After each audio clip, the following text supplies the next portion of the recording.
This song you're listening to is called Some Little Bug Is Going to Find You, and it came out in 1915. There are germs of every kind in any food that you can find.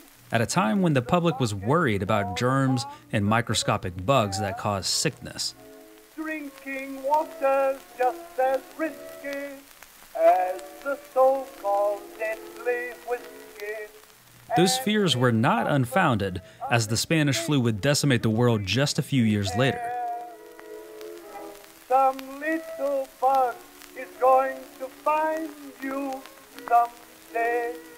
So, the things we're dealing with now, in 2020, quarantines, social distancing, terrible DIY haircuts, is something our great-great-grandparents dealt with 100 years ago. And it would be easier to lose touch with the past, if not for some of their generation's inventions, such as the ability to record and play back sound. Thanks to that, the writer and performer of this song, Roy Atwell, was able to capture the feeling of society at that time and make it permanent. We're able to listen to it today because it was pressed onto a record, a format that has managed to live on and stay relevant for over a century. Some little bug is going to find you someday.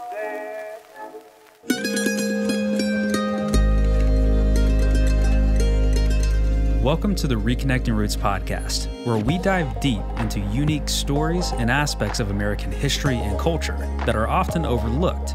I'm your host, Ryan Estabrooks. I'm Gabe McCauley, host of the Reconnecting Roots TV series, airing on a PBS station near you, or available to watch on reconnectingroots.com. And if you're new to Reconnecting Roots, we're all about framing the future through the past. Kind of like that old proverb, there's nothing new under the sun, many of the things we see and experience today have roots that go back to when our ancestors were alive. What we'd like to do is uncover those roots and see how they're relevant today, to see what we've lost that we can reconnect to, or look at what's improved across generations. And today, we're looking at the importance and history of vinyl records. We'll chat with Steve Young, a former comedy writer for David Letterman, who stars in the award-winning documentary Bathtubs Over Broadway, directed by Dava Wisenant. Then I started finding these souvenirs from these corporate events that were musicals, and I just thought, I never in a million years would have guessed that such a thing could have existed. Bill Skibbe, the head audio and mastering engineer at Third Man Records, gives some insight as to why vinyl got popular again. Maybe a lot of people realized that it wasn't as much fun as having a commodity in your hand, something that you can look at and hold and feel three-dimensionally. We'll also hear from Jack Conte, CEO of Patreon and one half of the band Pomplamoose. And then the web came around, and in 10 years, all that infrastructure evaporated. You know, it's kind of crazy to me that vinyl as a format has lasted so long. We've seen so many different formats come and go, like 8 tracks, tapes, and now even CDs have really gone down in popularity. I've seen people use them as literal coasters because they become so cheap and disposable. These formats still exist, obviously, but vinyl sales have grown every year for the past decade. So clearly, more people are buying it. And what I love about vinyl is how I can take a record from 100 years ago, like the one we just heard, and still play it now. Records that belong to my grandparents or even great-grandparents. So it's more than just music. It's a way for us to reconnect to our past, to connect to our ancestors, and share in the culture they grew up with.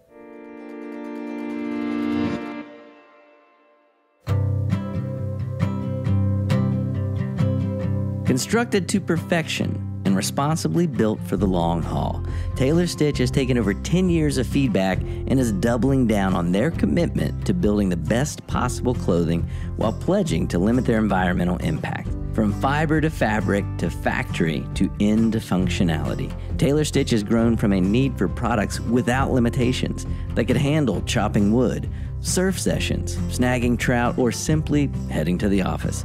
On top of making the world's best apparel, they're asking questions about how they can protect wild forever. And as a Reconnecting Roots listener, use the code Reconnecting Roots. That's Reconnecting Roots, all one word, for 25% off all products, one use per customer. That offer is valid through July 2021. Taylor Stitch makes some outstanding clothing. How do I know? Because I wear it. I have some. And without a doubt, every time I'm sporting a jacket, a shirt, I get compliments.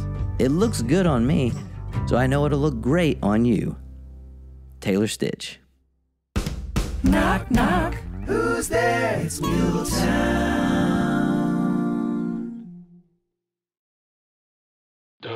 I wake up every morning to two things. One, my lovely bride, and two, a cup of Muletown coffee. It's just good, for goodness sake. Steep, sip, enjoy. Making good coffee has never been easier than with Muletown Coffee's new steeped packs. And whether you're rushing to get kids out the door, traveling abroad, or out hiking the trails, Muletown steep packs are easy to carry, easy to brew, and ready wherever you are. Just add hot water. Visit MuletownCoffee.com to order steep packs today. And as always, have a good one from everyone at Muletown Coffee. Now through July 31st, 2021, customers will get 20% off steeped packs when they use coupon code STEEPITUP. STEEPITUP. All one word, Steep It Up. And if you're wondering out there, is it really that easy? Can I really just go to a website, say I want coffee, and it'll be delivered to my door just whenever I run out? Yeah, it is. I know because I've done it. Muletown Coffee. Good for goodness sake. Reconnecting Roots has some new friends we can't seem to shake. I mean, you know those guys. They crash on your couch, drink all your booze, and clutter the sink with leftover bowls of ramen. Earl and Craig host a PBS show called The Good Road with a companion podcast called Philanthropology. That's right, Philanthropology. They travel a ton around the world and seek out cool people who are change makers and tell their stories. Check them out at thegoodroad.tv, where you can jump to their podcast and info about the show. But I will warn you, if you connect with them, they will ask if they can crash on your couch. They've done it to me. Earl and Craig really have become good friends of ours. They're such fun people with great hearts, and their TV show, The Good Road, and Philanthropology, the podcast, are worth checking out. They're shows about people doing good. We could all stand to see and hear about more of that. The Good Road with Craig and Earl. Check them out.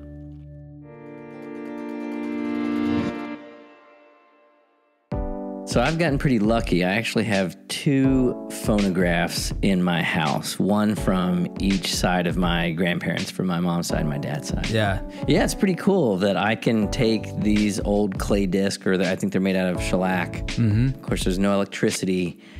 And through magic, this little metal needle just rubs against these vibrations, and it goes through this metal pipe that's curved and then into the horn, which is, used to be on top, but the ones I have are more furniture pieces, right? So it curves down below and almost makes like a little speaker front, and you can kind of adjust the volume with a little thing on the side. But that was the one thing that I wanted from my one grandmother's house, because I would love just going there and, of course I wanted to play with it, but she was like, you better let me. Yeah, she took really good care of it. Yeah, she knew what I would do. Just crank that thing up, which is what my son wants to do now, right? He goes over there, he wants to mess with it. I'm like, let me help you, because he just wants to crank on the thing, because it's fun, and it's interactive, right? It does something, right? You wind this up, it kind of tightens the spring, and you let it go, the disc spins, and music happens. So how do those records sound now? Like, have you listened to them lately? Yeah, every once in a while I'll try and spin one up and see if I can get it to work. I mean, it's about like a vinyl, just like far more crude, far worse. Yeah. There's a lot more just static and pops and cracks, and you can kind of hear the scrape of the needle. So there's always this my favorite sound that's happening, underneath the music, right? Because it's not quite as smooth as like a nice vinyl with a little diamond stylus or whatever. I mean, this is just a piece of metal on top of this hard. Yeah, it's like Flintstone style. Right? It's basically that. I might as well just be using a bird beak.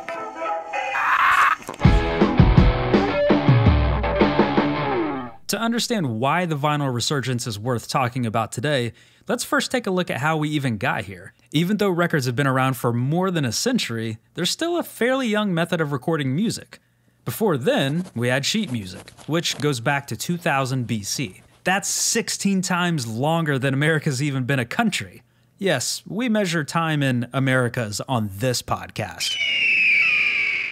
Things like player pianos and music boxes would play pre-recorded music, but it was only the notes that were pre-selected, so each performance was essentially live.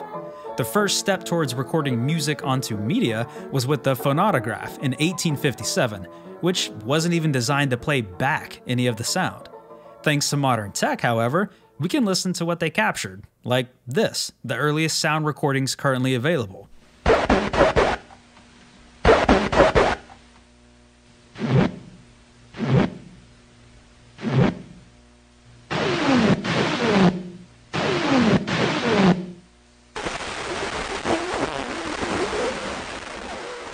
It's not the catchiest record I've ever heard, but still pretty cool to listen to. The next phase of recording mediums came when Thomas Edison had a light bulb moment and created the phonograph cylinder, which could actually play back sound. It caught on, and the process of making and selling these cylinders in stores created the record market we know today. Edison himself decided what types of music and singers will be put on his cylinders, which is kind of like a papermaking company deciding which books can be published. He vetoed a lot of that era's popular music, and he didn't put the artists' names on the record labels for years because he thought the audience cared more about sound quality than the song creators. So yeah, Thomas Edison wasn't just a pioneer with technology, he also pioneered the stereotype of a hard-nosed record producer. Then along came gramophone records, which are flat discs that look like the vinyl ones we know today, but made from shellac. It started a format war with Edison's cylinders and won, and then hit the mainstream, with some hit songs selling over 1 million copies at a time when there were only 79 million Americans. By the 1940s, record companies ditched the fragile shellac material and instead used polyvinyl, and thus the term vinyl was used and has stuck around ever since. And speaking of vinyl, we have a Reconnecting Roots album coming out. For Season 2, Fire Kid, along with our music supervisor, Mandy McCauley, reimagined classic songs that relate to the topics on our TV series and gave them a fresh and modern twist. These songs wouldn't be as well known or accessible if they weren't able to be recorded and pressed up in the first place. So today we have with us Mandy McCauley. Mandy, can you tell us about the process of finding the perfect songs for the Reconnecting Roots album? Thank you, Gabriel. Thank you for having me. That's what they say on all the podcasts. Yeah. Well, you're welcome. You're very welcome. So public domain, what's that?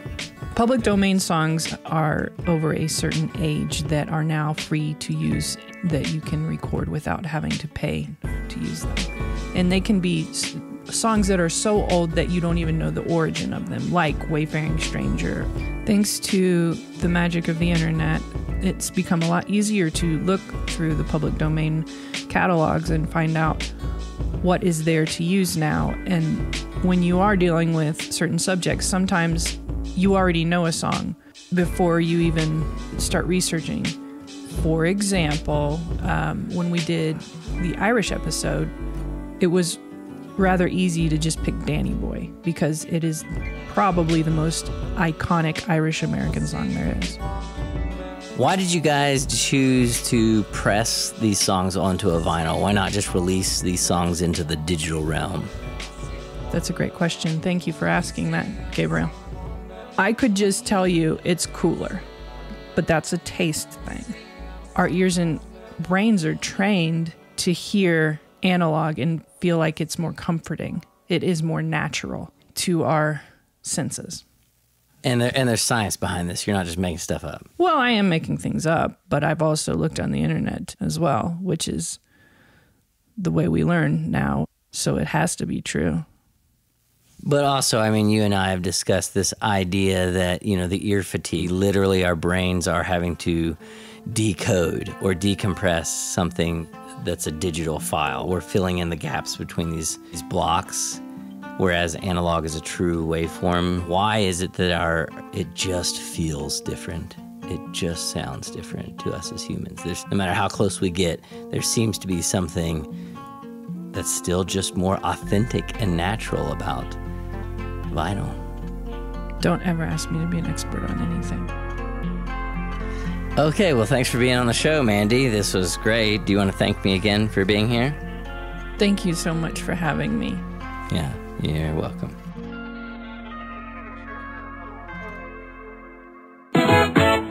Vinyl was the dominant format of music throughout the mid-20th century and had one of its peak sales years in 1978, with more than $2.5 billion worth of records sold. Turns out, people were buying other things besides leisure suits at that time. On top of that, it led to the birth of new forms of music, like hip-hop, when DJ Kool Herc decided to play instrumental breaks at parties while his friend Coke LaRock hopped on the mic and freestyled to it. Soon, people like the Sugar Hill Gang were pressing up their own records. Not to mention, the art of DJing expanded into its own industry, with many DJs becoming celebrities themselves. Now, Gabe, I heard you like to rap sometimes. Is that true? Hip hop, hip it to the hop, to the hip hop hop, and you don't stop the boogie when you reach that boogie, and that's the boogie, and the reconnected roots, and that's the boogie. A reconnected roots is a boogie that you could do if you like the boogie. Reconnect your roots.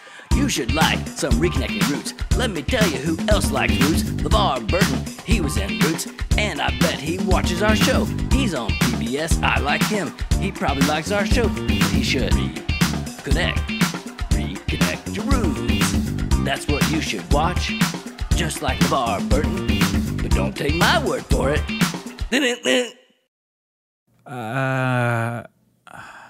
Okay. Vinyl's dominance wouldn't last forever, though.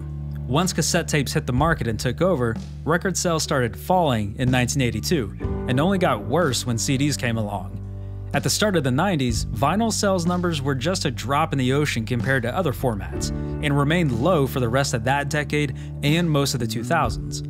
For the majority of people during that time, vinyl seemed like a novelty, the sort of thing you discover in your parents' attic or skip over at garage sales.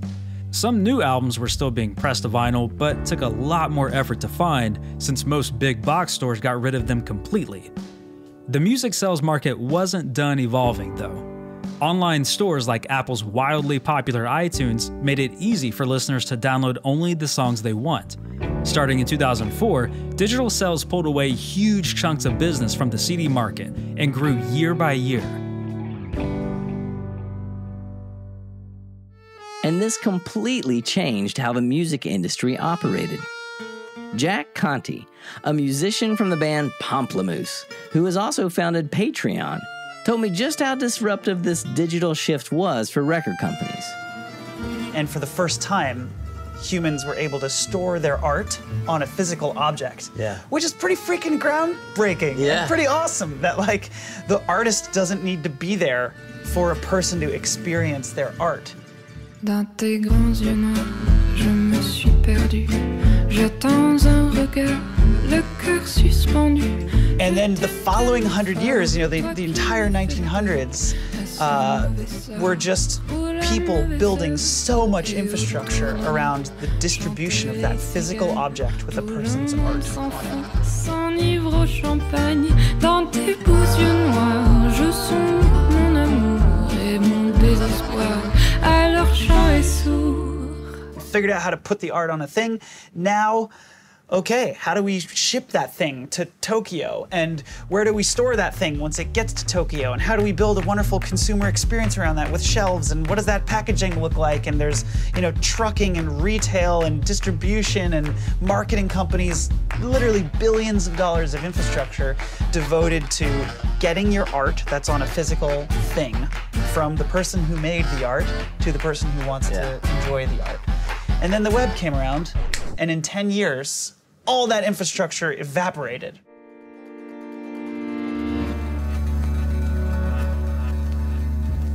Even as physical album sales dwindled thanks to new digital formats, vinyl never truly went away. It remained in the background, filling up used bins at record stores, turning those sections into cultural time capsules. As long as those records remain intact and available, huge parts of our history were spared from being completely forgotten, while also being ripe for rediscovery. Well, like, for instance, musicals being created by corporations to show off their fancy products and get their salespeople hyped. Your attention, please. Settle back and listen. Let's reduce the din.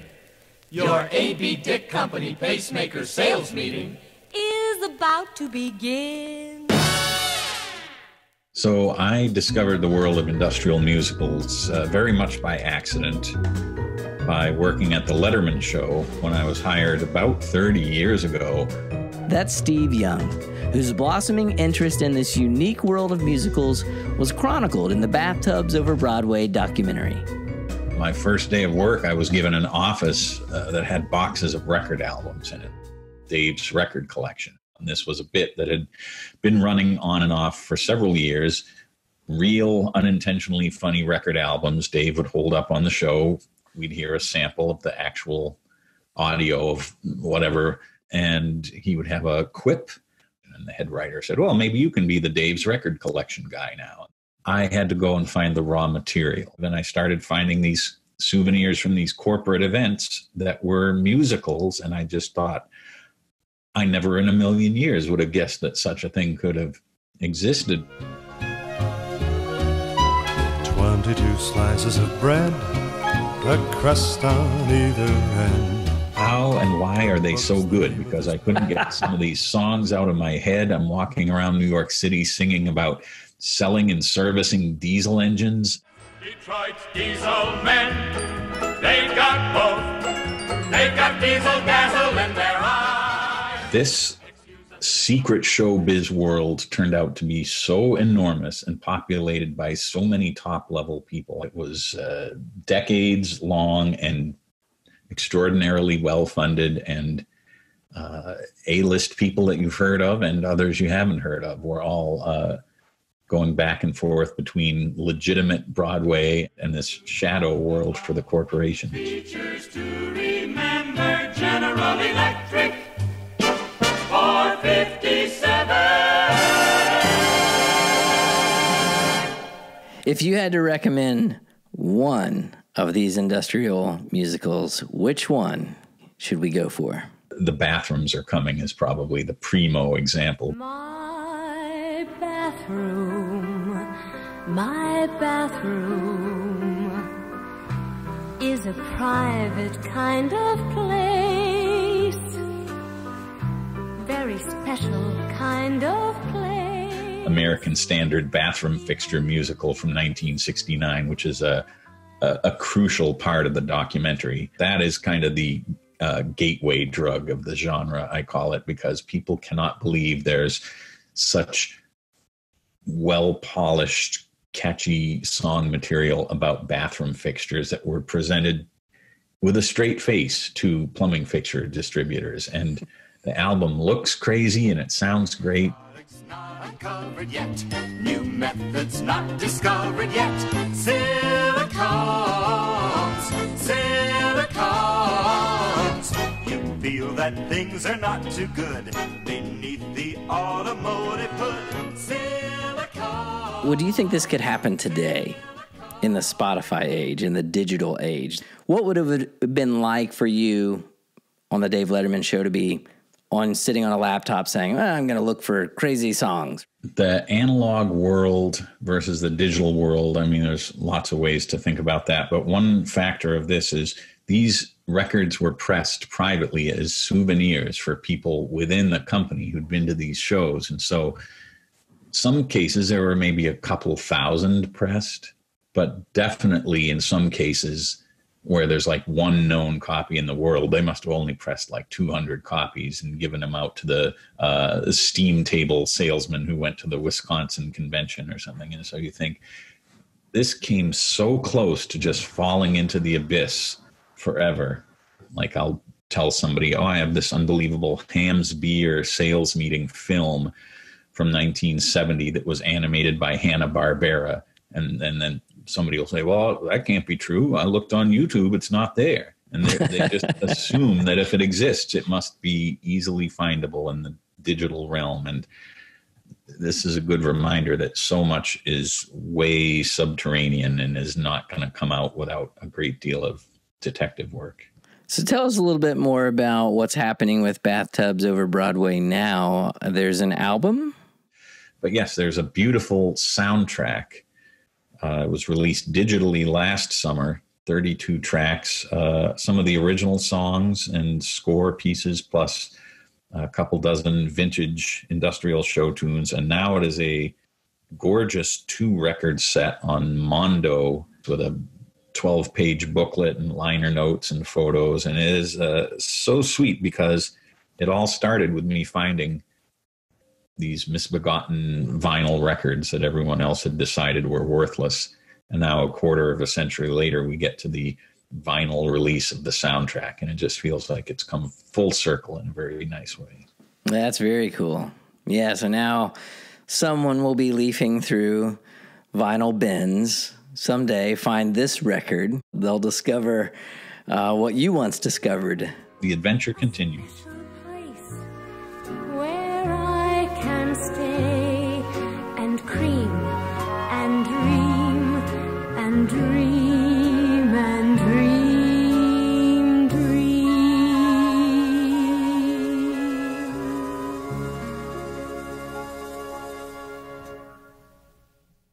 Even though digital sales of songs exploded in the mid-2000s, a funny thing happened in 2007. Out of nowhere, vinyl sales started going up. It was just a little, but enough to raise some eyebrows. The following year, sales nearly doubled, then went up again in 2009 and continued rising every single year after that. In 2019, revenues from record sales were higher than CDs for the first time since 1986.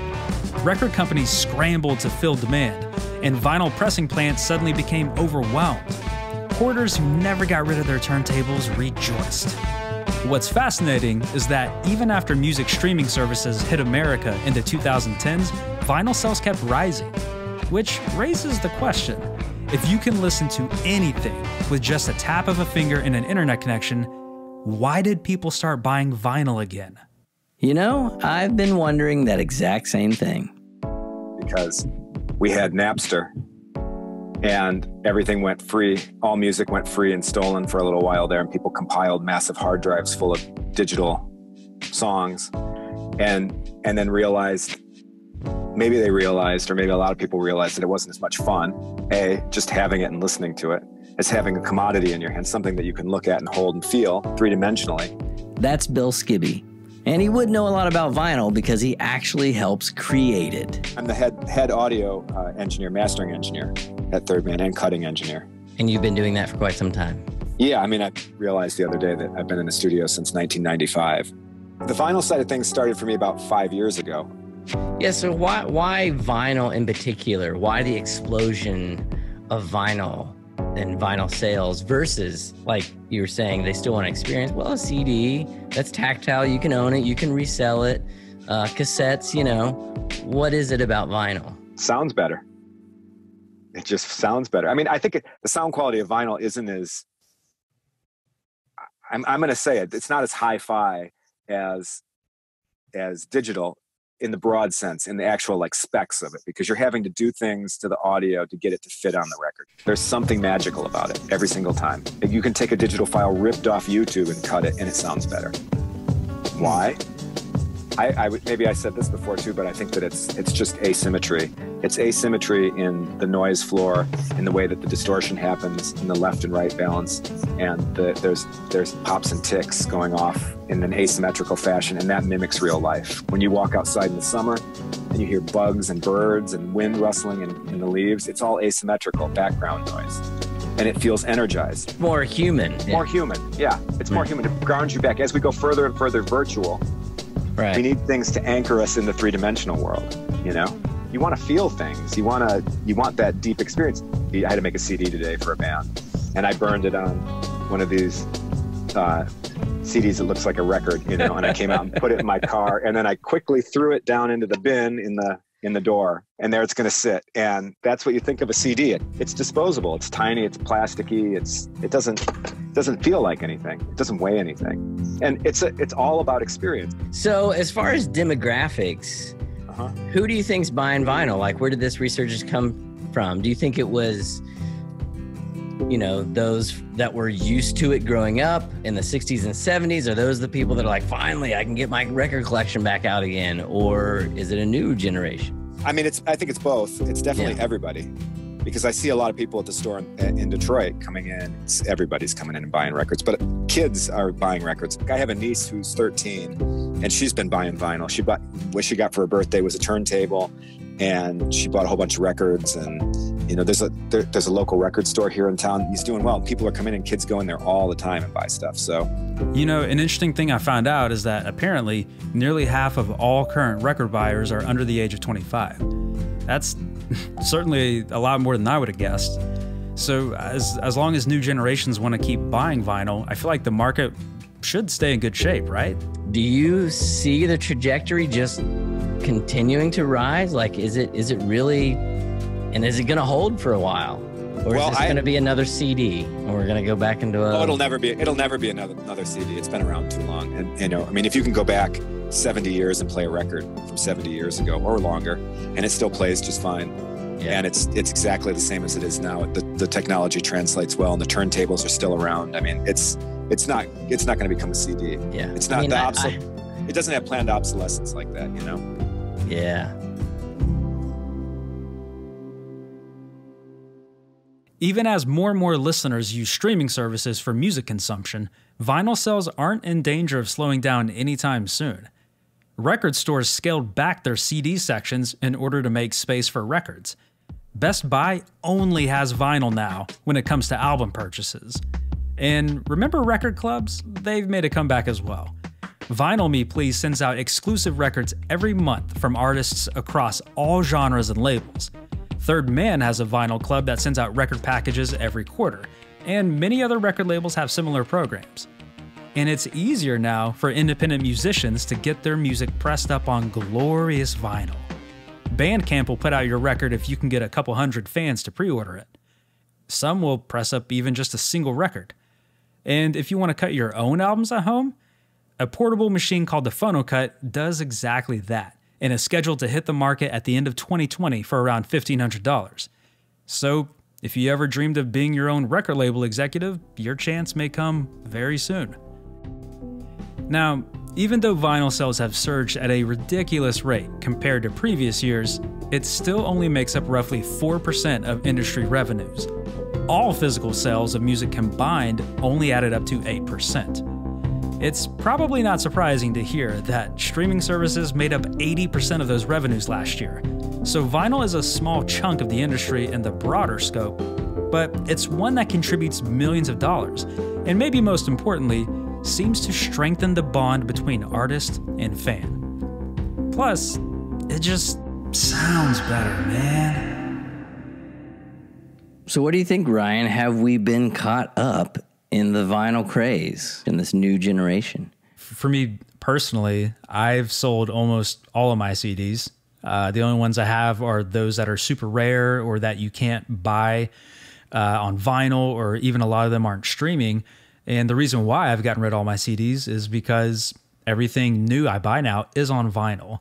So I'm either streaming or I'm listening to it on a record. And that's funny. That's exactly what we're doing as well. I mean, it's either being streamed from a digital device somewhere via Bluetooth to magical speakers floating without wires, or we're listening to vinyl. It's a funny extreme ends of the spectrum, you know what I mean? But that's how we're ingesting our music these days, for sure. One is all about just pure convenience and just getting it there as quickly as possible, but sacrificing, you know, the artwork and the packaging and all that.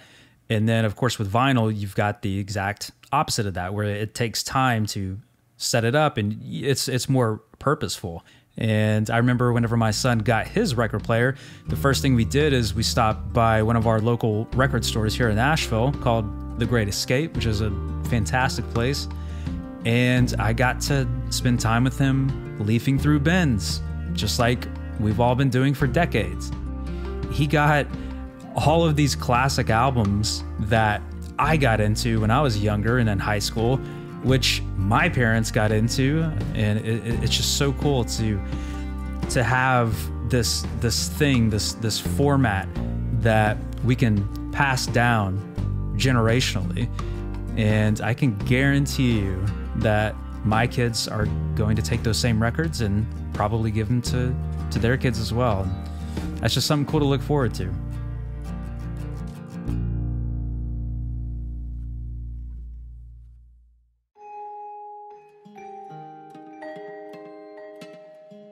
Thank you so much for all of you listening out there. Like we mentioned earlier in the episode, we have a vinyl coming out with the songs featured in Season 2 of Reconnecting Roots. Be sure to go to our website, reconnectingroots.com, and sign up on our email list so you can be the first to know when it comes out. We'd also like to thank our guests on this show for taking the time to speak with us. You can keep up with Jack Conte's band Pomplamoose on pomplamoose.com and on all major social media networks. You can watch Bathtubs Over Broadway, starring our guest Steve Young, and directed by Dave Wizenant on Netflix, Amazon, and iTunes. You can buy the vinyl edition of the soundtrack at mondoshop.com or wherever records are sold. You can learn more about Bill Skibbe's work at thirdmanmastering.com or keep up with him at instagram.com/thirdmanmastering. We'll include links to all those places in our show notes for easy access. You can watch the Reconnecting Roots TV series on your local public television station, on the PBS app, or stream it on our website. Feel free to rate us or leave a comment on Apple Podcasts, or wherever you get your podcasts, so we can keep the conversation going. Thanks again. Until next time. Hello, fellow human beings. This is Mandy McCauley, your friendly neighborhood music supervisor, wanting to give you a preview of what is to come on the Reconnecting Roots Season 2 Vital. This is our version of Irving Berlin's Play a Simple Melody that we reimagined for today's hearts, minds, and ears with a side of love. Please enjoy.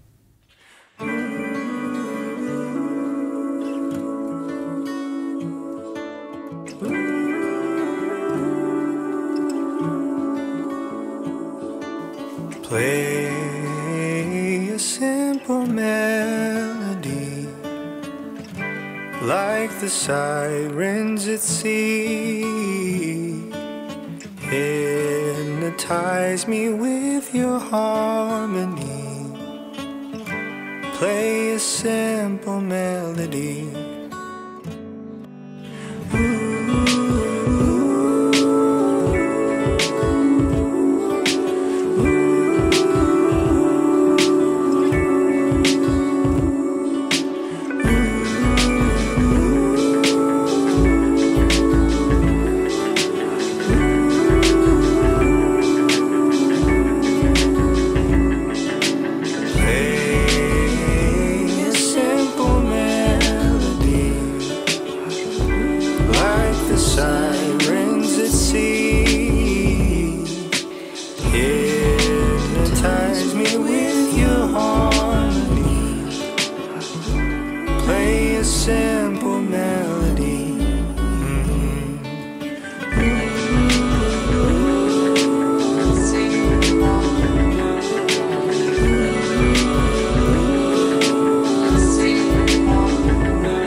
Hypnotize me with your harmony. Play a simple melody.